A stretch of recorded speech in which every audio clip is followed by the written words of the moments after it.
Hello everybody, it's Elena with Let's Talk. And here we are with my friend Mark Valinsky.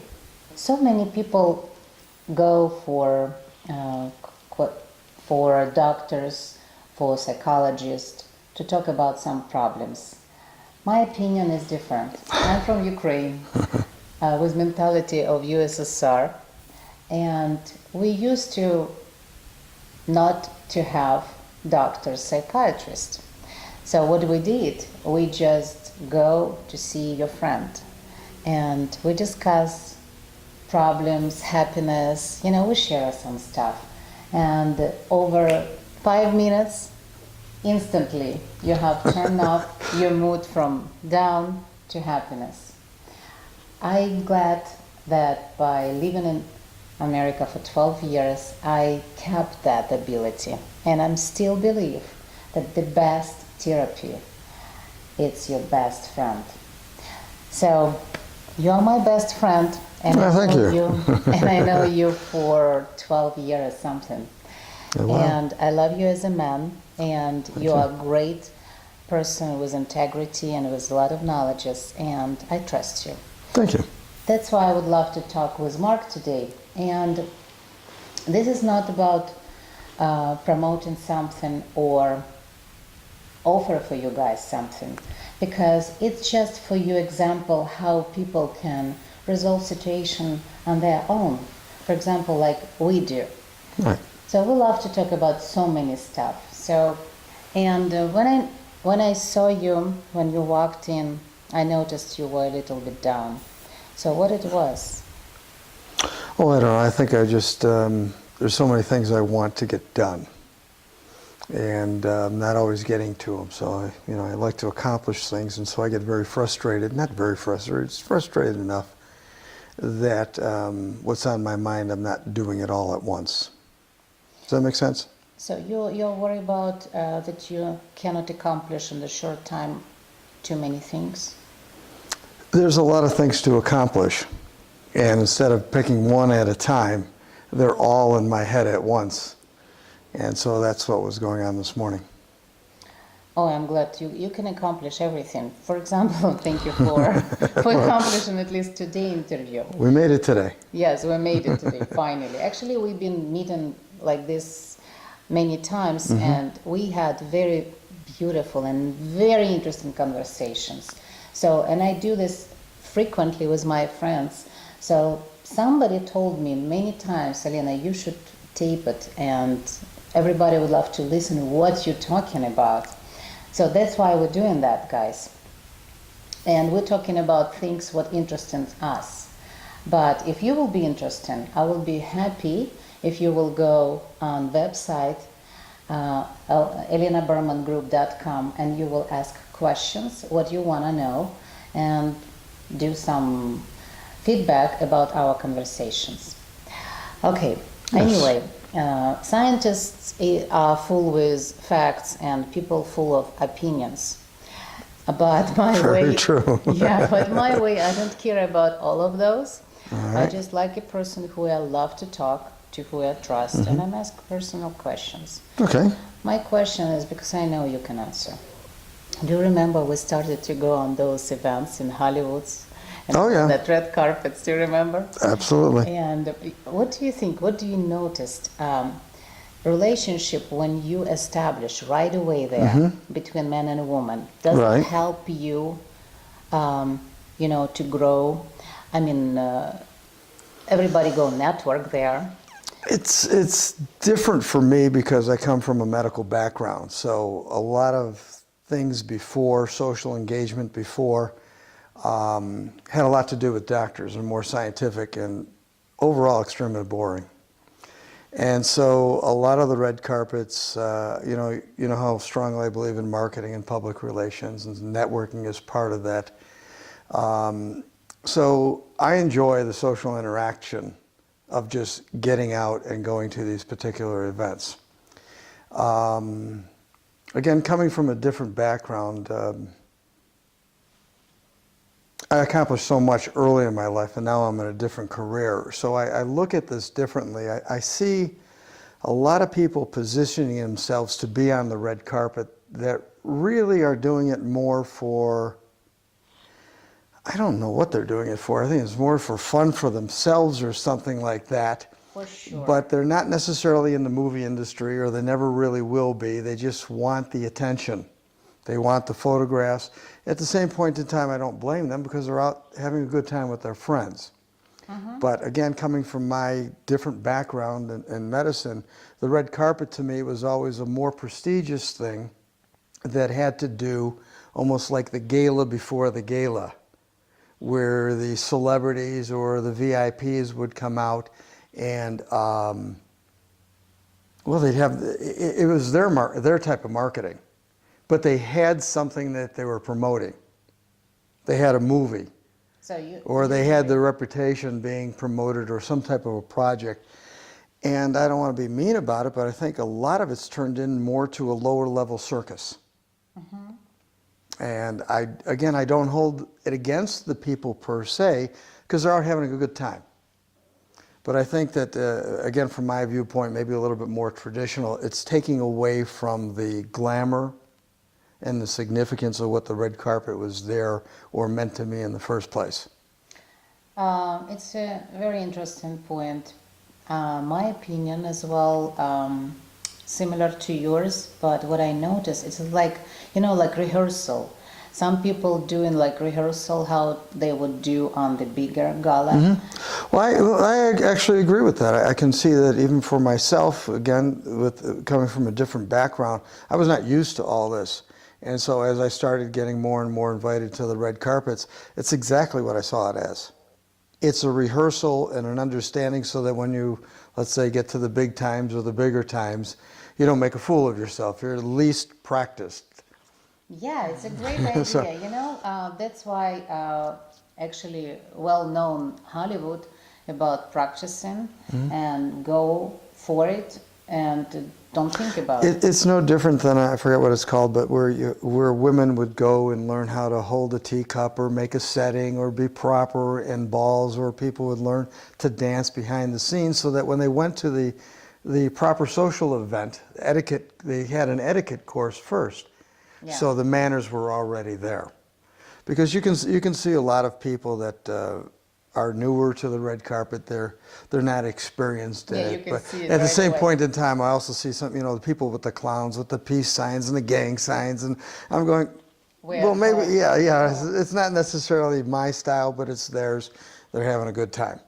Don't you think it would be nice, because it would be nice if somebody would have some educational program, or at least, I don't know, they will have a video how you have to behave on the carpet. I think that it's a great idea. Maybe we should do it. All right, maybe we should do that.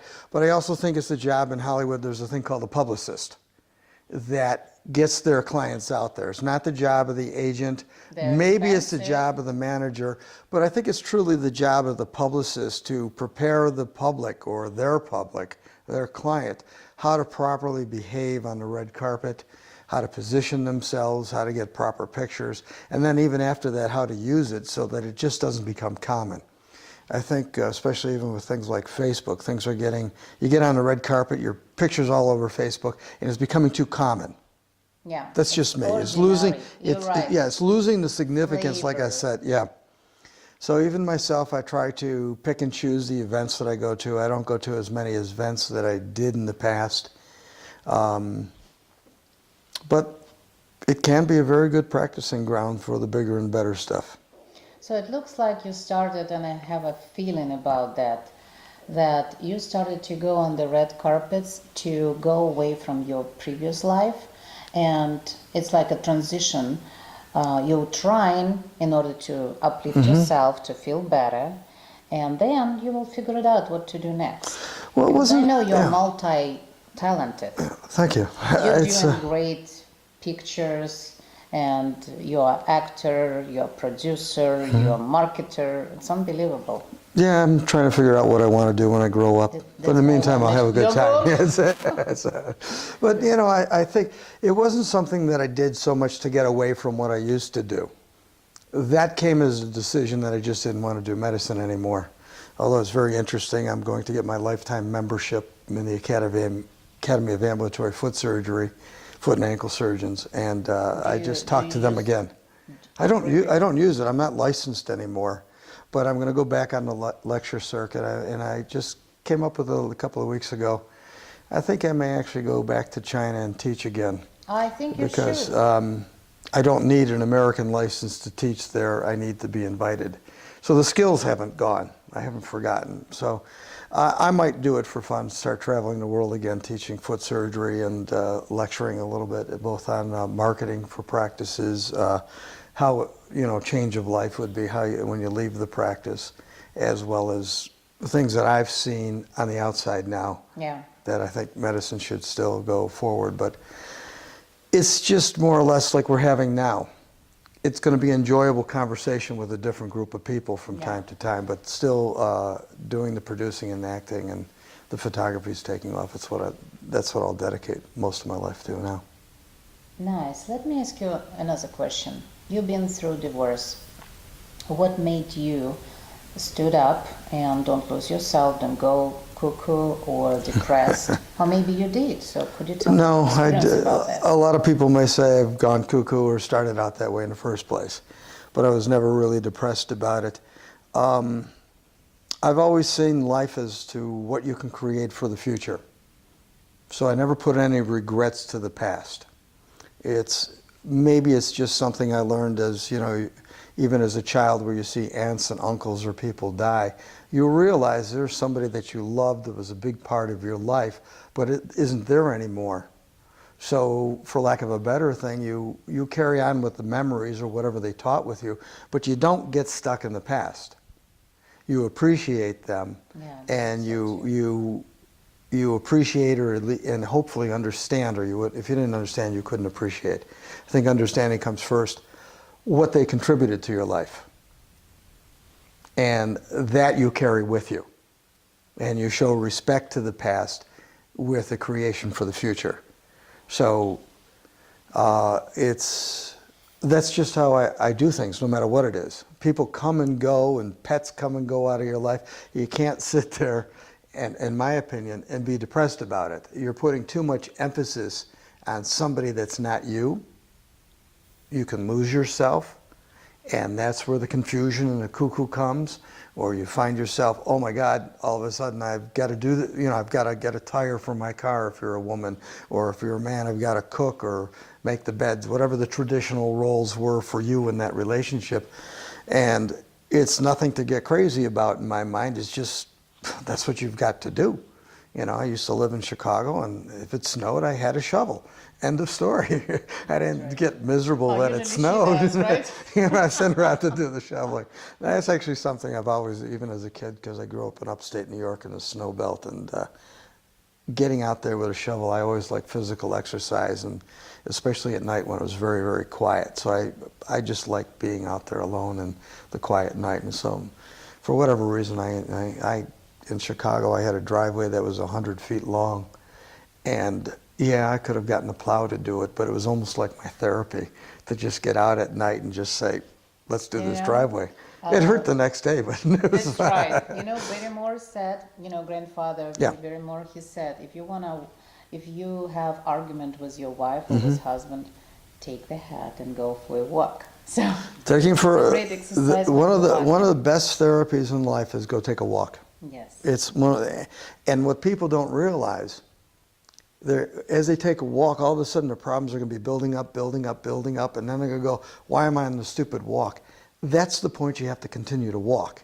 Yes. Because right? that's the tilting point between your past that's come up to you while you're walking and your future, where the past just disappears because the therapy then starts to work. You just pass the borderline. Yeah, you got to go past whatever was bothering you on that walk. Yeah, this is a great analogy. Yeah.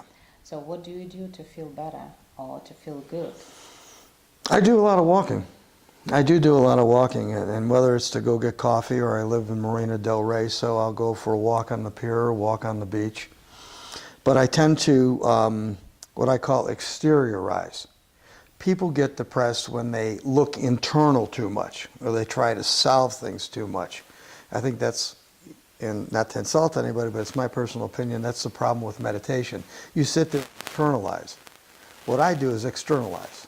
I will look off into the distance. I will look for things that are interesting. I will look for things that are fascinating. And I get out of my mind, if you will, out of my body type of thing, to look at things outside my problems. So you switch your attention. I switch my attention off my problems to life itself. And typically things that are in far distances, because too many times, especially now, people got their cell phones like this, they got the computer like this, and their whole life is within a couple of inches of their face. And so it's important when you go for the walk to take a far distant viewpoint. It's also good for the eyes. For sure, for sure. So that's what I do. And then I also like to swim. Can't always swim, but for whatever reason, when I'm in the water or underwater, or again, where I'm just with myself, and just whether I'm counting strokes or counting laps, all these other problems don't come in.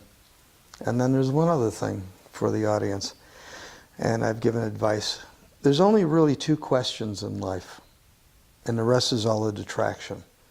And what that is what do I want, and how can I get it? If you focus and you have a goal of what you want, I don't care what it is. It could say, well, I want to go for a sandwich, or I want a new home, a new car, more money. You ask yourself, what do I want? And then you ask yourself, how can I get it?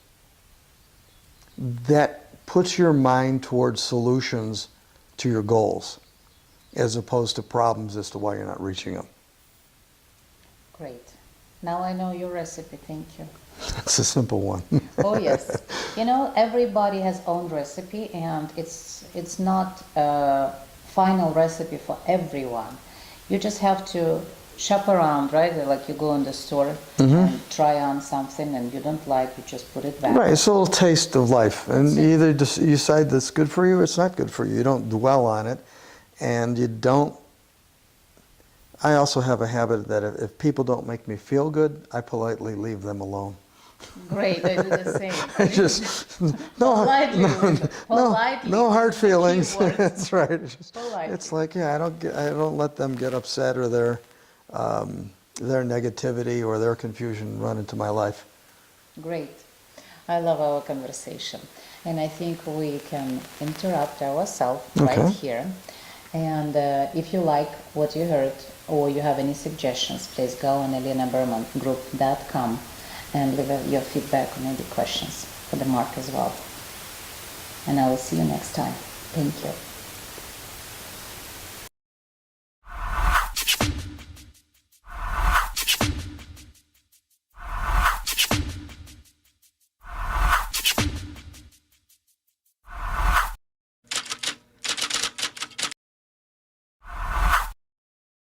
Yeah, it was different. All right. Yeah, and It's your show. yeah. Okay. I just don't know what's going to come out of me until you ask the question. That's right. That's right. So. This could be behind the scenes. Yeah. It's a whole separate CD set. That's right. Yeah, that's right. Excuse me. Whether you're using moisturizing creams, or you're cleaning your fingernails, or you're getting plastic surgery, you're feeling better. But if you think that something physical is going to totally fix the mental, you may look at yourself for a while, but sooner or later the body is going to get a little bit older, and there's only so much you can do. And what you need to do is you need to have that mind in your spirit. That's got to be balanced along the way. You have to be doing these things, I think, primarily for yourself, not necessarily for your need to fit into society of some look or some impression. And you have to be part of it. That's, as I say, Madison Avenue. That's marketing. You know, yes. That's people don't realize, and this is what I realized when I got here as a doctor. There's a lot of reality. You just got to deal with science. Either it works or it doesn't work. Either it's optimum or it's not optimum. Out here, people are tending to believe what Hollywood or Madison Avenue says you should look like, what age you should be, the type of clothing you should wear, what your hairstyle should be. And you're seeing it all the time, even in names are being changed depending on who's the popular person of the time. don't They know. name their kid after that, Yes. and they don't realize that the kid now has to live in a lifestyle 40, 50 years later that has nothing to do with right now. That's right. That my prior priorities were more towards family, because I have 5 children. I'm going, I really can't lose a balanced perspective. I can't take off into this fantasy world called Hollywood For sure. and lose what I would consider my core values. So I never want that to happen. And I think you find that more and more with a lot of Hollywood people, where they do what they have to do because that's their profession. Then the first opportunity they get, they move to Idaho. It's like, I just got to Be get back. quiet, right? Yeah, I got to ride a horse. I got to look at the right. sunset. The thing about games is you got to make sure you're playing your own, Yes. because you're never going to win at somebody else's. Yeah. And Hollywood is a made-up game from a long time ago that people follow because those are the rules of the game, as opposed to just saying, okay, as I said before, what do I want and how do I get it? Focusing on your own game, focusing on your own goals. Or 'Cause in other words, you playing the rules, but make sure that you You will can, win. you know what the rules are, but I have also learned even as a kid and things like that, and I think that's what's helped me accomplish so much. You want to understand the rules of the game so that you know how to break them to win. Yeah. That's right. Okay? And, but you're breaking them because it's your life. That's right. And you want You to understand? it. And most very successful people really don't fit in, and I learned that a long time ago. The moment I tried to fit in or tried to play the game the way somebody else played it, I would lose. And I would lose myself in that process. You got to go back to the basics, which is really, as we talked about, mind, body, and spirit and things like that. You got to go back to your own true nature. And you've got to ask the question, which is a tough question, which has been going on for eons, who am I? When you can answer that, you can take off on your journey. Now, don't be afraid to be who you are. You are. That's right. You know, You like can be very astonished. it's like Jim Carrey, who I admire a lot because it was one of his movies. He was making faces at this kid, and he says, "You can make a lot of money doing this." And he was willing to be crazy. He was willing to be the face. And the same thing, you know, you got Jack Nicholson, you Arnold Schwarzenegger. Any of these people that are a little bit eccentric, they at least knew who they were, and they never really tried to fit in. And that's what made them great, basically. How do you feel now since you came in the house? Oh, I feel much better. It was very good coffee, and the chocolate she gave me was delicious. But It's much more relaxing than driving on the highway. I think we did a good job. Do you? Okay, well, Yes. you're the director and producer. That's right. I'm just a guest.